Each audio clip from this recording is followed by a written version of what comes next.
इसलिए जीवन में कोई कष्ट आए बंधु तो जीवन की समस्या का समाधान सल्फास नहीं है, जीवन की समस्या का समाधान सत्संग है। सत्संग में जाओ, विवेक की जागृति होती। हम नहीं कह रहे, वो स्वामी जी कह रहे हैं, बिनु सत्संग विवेक न होई, राम कृपा बिनु सुलभ ना। आज विवेक सुन क्यों? क्योंकि सत्संग से सुनता है। इसलिए जीवन में भयंकर कष्ट भी आ जाए, मरना नहीं है अभी, मृत्यु तो एक दिन आएगी, तुम रहना भी चाहोगे तो नहीं रह पाओगे। प्यारे, मरना मरना सब कहें, पर मरना न जाने कोई, एक बार ऐसे मरो कि अब फिर मरना ही ना होए। मरना तो है। इसलिए भागवत मोक्ष को देने वाली है, ये मोक्षदायिनी संहिता है।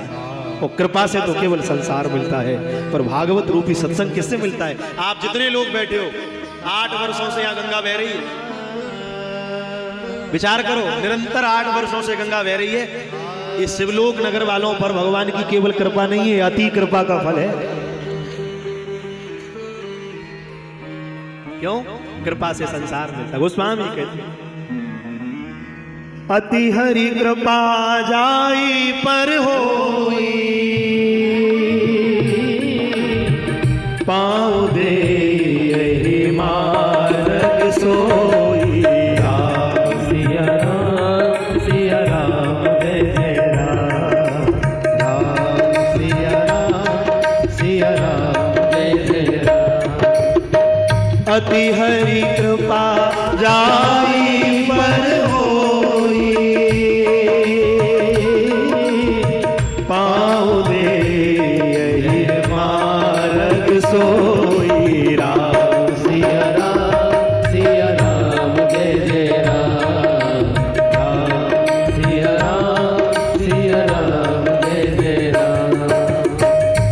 सत्संग विवेक न होई, राम कृपा बिनु सुलभ न सोई। राम सिया राम जय जय राम, राम सिया राम जय जय राम। वो स्वामी जी कहते अति हरि कृपा जाई पर होई, केवल कृपा नहीं, जिस पर मेरी अति कृपा होती है। उस अति कृपा का फल क्या है? बोलिए सत्संग है। और सत्संग में भी सत्संग का सार। आज महाराज जी नैमिषारण्य की भूमि पर 88,000 महात्मा बैठे हुए हैं, और 88,000 महात्मा इस भाव से बैठे हमारे मानव जीवन का कल्याण कर रहे हैं। और वहां एक 20 वर्ष का बालक चला आ रहा, चेहरे पर मानो ऐसा लग रहा है करोड़ों सूर्य एक साथ उतर आए हो। सूर्य के जैसा तेजस्वी तेज शिखा सूत्र धारण किए हुए हैं, और जैसे ही चले आ रहे हैं, आहा, संपूर्ण साधु समाज ने जैसे नैमिषारण्य की भूमि पर सूत जी महाराज को देखा, देखते ही महात्माओं का समुदाय उठकर खड़ा हुआ। जैसे खड़ा हुआ, आयु केवल 20 वर्ष है। जो कथा सुनाने आए, आयु केवल 20 वर्ष है, और जो कथा सुनने आए उन्होंने 88,000 वर्ष के वसंत बीत गए। पर आज 20 वर्ष के बालक के लिए उठकर खड़े हो गए, प्रणाम कर रहे हैं। आहा, किसी ने कहा बाबा ये बालक है, इसको प्रणाम क्यों कर रहे हो? आपकी तो कितनी आयु है? तो महात्माओं ने कहा भैया, धन वृद्धा बल वृद्धा आयु वृद्धा सतैव च। कोई धन में बड़ा है वो बड़ा नहीं, कोई बल में बड़ा है वो बड़ा नहीं, कोई आयु में बड़ा है वो बड़ा नहीं है। तो बड़ा कौन है? बोले जो ज्ञान में बड़ा है संसार में वही सबसे बड़ा है। ये जो व्यासपीठ पर आरूढ़ होने जा रहे हैं, इनके ज्ञान चक्षु खुल गए। भगवत गीता में भगवान स्वयं कह रहे दिव्यम ददामि ते चक्षु। आंख खुलेगी तो संसार दिखेगा, और जब हृदय के चक्षु खुलेंगे तो जगत नहीं दिखेगा, जगदीश्वर दिखेगा। महाराज जी सूरदास आंखों से अंधे थे, श्याम सुंदर रोज आते थे, कभी हाथ में किशोर जी की पायल आ जाए, कभी पैर का स्पर्श करें। भगवान ने पूछा सूरदास आंख से नहीं दिखता तुझे, एक काम कर, क्या आंख दे दूं तुझे? नेत्र दे दूं? सूरदास ने कहा मुझे नेत्र नहीं चाहिए।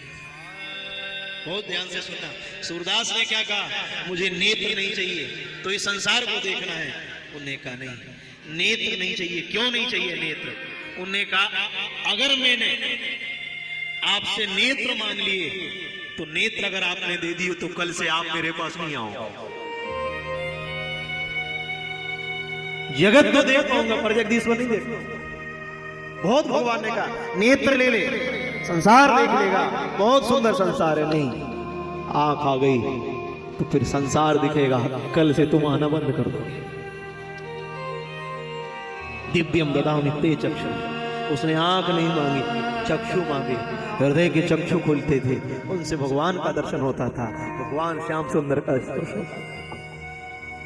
इसलिए ज्ञान में बड़े हैं, प्रणाम कर रहे, और प्रणाम करके क्या कह रहे? अज्ञान ध्वांत विध्वंस कोटि सूर्य समा प्रभा सूताध्याये कथा सारम् मम कर्ण रसायनम। महात्माओं ने हाथ जोड़कर कहा भगवान हमारे हृदय में घोर अंधकार है, भयंकर अंधकार छा रहा है। क्यों? संपूर्ण जगत के अंधकार को दूर करने की सामर्थ्य अगर किसी में है तो भगवान सूर्य में है, भगवान भास्कर में है। रात होती है और जैसे प्रातः सूर्योदय होते हैं तो अंधकार की सामर्थ्य नहीं कि सूर्य के आगे टिक पाए। सूर्य के निकलते ही अंधकार अपने आप समाप्त हो जाता है। संसार के अंधकार को नष्ट करने की सामर्थ्य भगवान सूर्य में है। पर हमारे हृदय में जो अंधकार भरा है, इस अंधकार को सूर्य भगवान दूर नहीं कर सकते। इस अंधकार को दूर तो आपके जैसे गुरु की वाणी कर सकती है। आपके जैसे सदगुरु की वाणी मेरे अंधकार को मिटाने की सामर्थ्य रखती है। और भगवान अब कथा नहीं सुनना, बोले क्यों? 88,000 वर्ष के वसंत बीत गए, कई कथाएं सुन ली, तो अब क्या सुनना है? बोले कथा का सार सुनना है। सार क्या है? माताएं कहती हैं बोले दही जमा दिया। ईमानदारी से बताओ, दही जमाती हो कि दूध जमाती?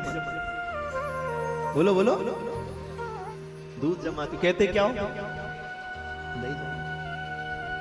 माताएं कहती बोले दीपक जल रहा है। ईमानदारी से बताओ दीपक जले कि बाती जले? कहते क्या हो? दीपक जल रहा है। वैसा का वैसा है दीपक, साल भर हो गए वो नहीं जला, जलती तो बाती है, दीपक नहीं जलता।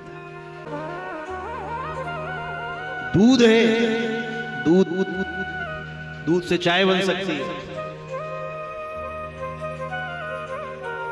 दूध से कॉफी बन सकती है, दूध आप खुद ले सकते हो। पर इतने लोग बैठे, एक बात बताओ, दूध से दीपक जल सकता है? क्यों नहीं जल सकता? जब दूध से ही घी बने, मक्खन बने, तो एक आध बार दूध से कह के देखो कि एक काम कर, आज हमारे यहाँ घी नहीं है, आज तेरे से ही दीपक जला ले। नहीं है घी तो दूध ने क्या कहा?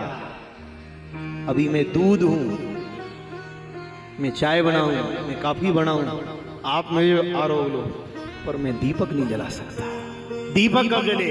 उन्हें कहा पहले मुझे जमने दो, पहले जमने दो, फिर जमकर मैं पहले घी नहीं बनूंगा, पहले मक्खन बनूंगा। तो फिर मक्खन से काम, तेरे से तो दीपक जल जाएगा। उन्हें कहा दीपक अभी मेरे से भी नहीं जलेगा, छाछ बन जाए, दीपक नहीं बने अभी। दीपक दो, मंथन होने दो, मथने दो, फिर मेरे में से घी निकलेगा, घी। और वो जो घी निकलेगा फिर वो दीपक जलाएगा, बुझे हुओं को जलाएगा। दूध में ही माखन है, दूध में ही घी है। पर तुम ये सोचो कि दूध जो काम घी करता है, अगर दूध में से निकला है तो यही काम दूध कर दे। तो दूध ने साफ मना कर दिया, अभी मैं उस योग नहीं हूं, मेरी स्थिति ऐसी नहीं है। जिस दिन मेरी स्थिति आ जाएगी घी की, उस दिन मैं दीपक जलाऊंगा। अभी हम जितने लोग यहाँ बैठे हैं, अभी तो दूध बनकर बैठे हैं यहाँ। अभी जितने संसार में सब दूध है, सब दूध है। थोड़ा बहुत एक आध महीने में सत्संग ना मिले तो जैसे गरम मत करो दूध है तो तुरंत फट जाता है, तुरंत तड़तड़ाने लगते हो, गरम, क्रोध, लाल। समय समय पे उन्होंने कहा, इसलिए 3 काल की संध्या, उन्होंने कहा तीनों समय मेरे पास आओ। उन्होंने कहा क्यों? बोले अभी तुम दूध हो, दूध। सत्संग में जाओगे क्या करोगे? सत्संग में जाओगे तो बैठते बैठते बैठते अभी दूध हो, तुम सत्संग में जाकर बैठने लगोगे तो तुम कथा में बैठे, ये बड़ी बात नहीं है। एक दिन ऐसा आएगा कि कथा तुम्हारे अंदर बैठ जाएगी जाकर। इतने लोग कथा में बैठे, पर इतने में से एक आध भगत ऐसा निकलता है, कथा में सब बैठे पर एक कोई होता है जिसकी जिंदगी में कथा बैठ जाए।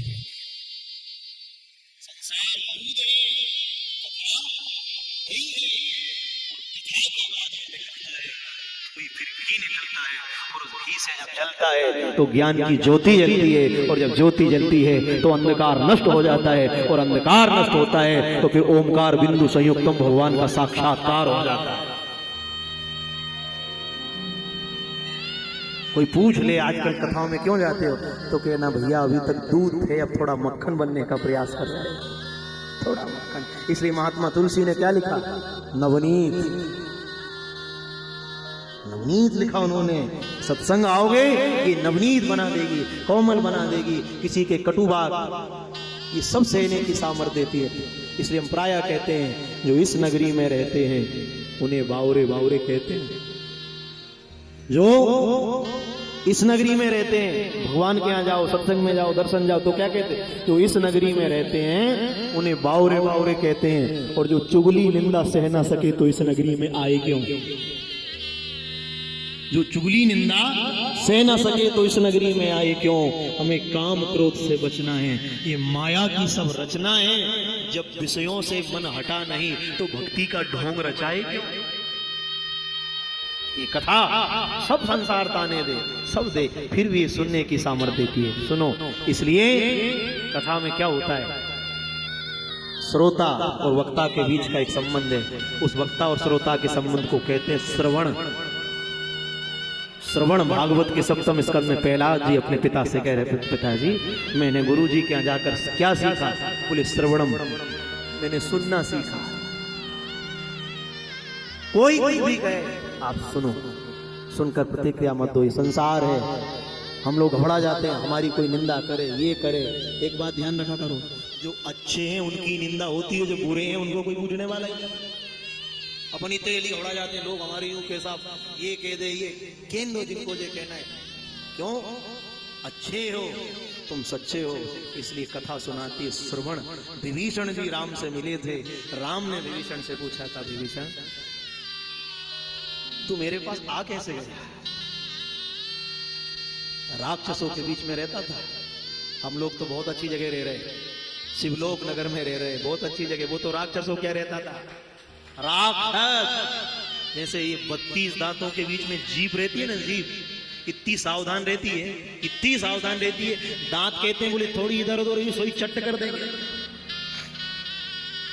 32 दांतों के बीच में जैसे जीव रहती है, ऐसे विभीषण लंका में रहता था। कितने भयंकर दुष्ट थे, राक्षस थे। फिर भी जब राम के पास आया, राम ने पूछा विभीषण कैसे आए? ये सब सुंदरकांड पढ़ते हैं। विभीषण ने क्या कहा? श्रवण सोयस सुनियाय हो प्रभु भंजन बहु। पहला क्या कहा? श्रवण सुयस सुनियाय हो प्रभु भंजन बहु। त्राहि त्राहि आरति अरण शरण सुखद रघुवीर। मेरी स्थिति भी नहीं थी कि आपसे मिल लूं, मेरा इतना वजन भी नहीं था कि आपको देख पाऊं, आपके द्वार आ जाऊं। तो आ कैसे गया? राक्षसों के कुल में रहता था, भाई खाऊं खाऊं करता था, खाऊं खाऊं 24 घंटे था, सब और खाऊं खाऊं थी। फिर कैसे आ गया? राम से हाथ जोड़कर विभीषण कहता है, भगवान एक बार हनुमान जी आए थे, उनने आपकी कथा सुनाई थी और मैंने सुनी थी, सुनकर मैं आपको द्वार तक आ गया। और कोई गुण नहीं है मेरे पास, मैंने आपकी कथा सुनी, इसलिए कथा सुनी। वो कथा में 2 अक्षर है राजन भैया, का और था। का और था, का और था आपको प्रतीक्षा रहती है। फिर श्रावण आएगा, फिर श्रावण का दूसरा सोमवार आएगा, फिर कथा होगी, आपको प्रतीक्षा रहती है। क्यों? केवल आप भगवान से नहीं मिलना चाहते, भगवान भी आपसे मिलना चाहते हैं। आप बताओ, श्रावण आता है कि आप बुलाते हो? आता है? रामनवमी आती है कि आप बुलाते हो? आती है। जन्माष्टमी आती है कि आप बुलाते हो? आती है। इसका अर्थ क्या है? हमें राम की याद नहीं आती, राम को हमारी याद आती है, इसलिए वो आता है, हम नहीं जाते। वो तो कथा ना आती तो तुम घर छोड़कर यहाँ ना आते। भगवान को याद आई, कभी श्रावण बन के आए, कभी जन्माष्टमी बनकर आए, कभी शिवरात्रि बनकर आए, कभी रामनवमी बनकर। उनने कहा तुम्हें मेरी याद नहीं आती, पर मुझे तुम्हारी याद आती। मैं आया तब तुम मेरे पास आए, श्रावण आया तब तुम आए, रामनवमी बनकर आए तुम। ऐसा तुम नहीं आए, इसलिए भगवान आते हैं, उसको हमारी याद आ रही है।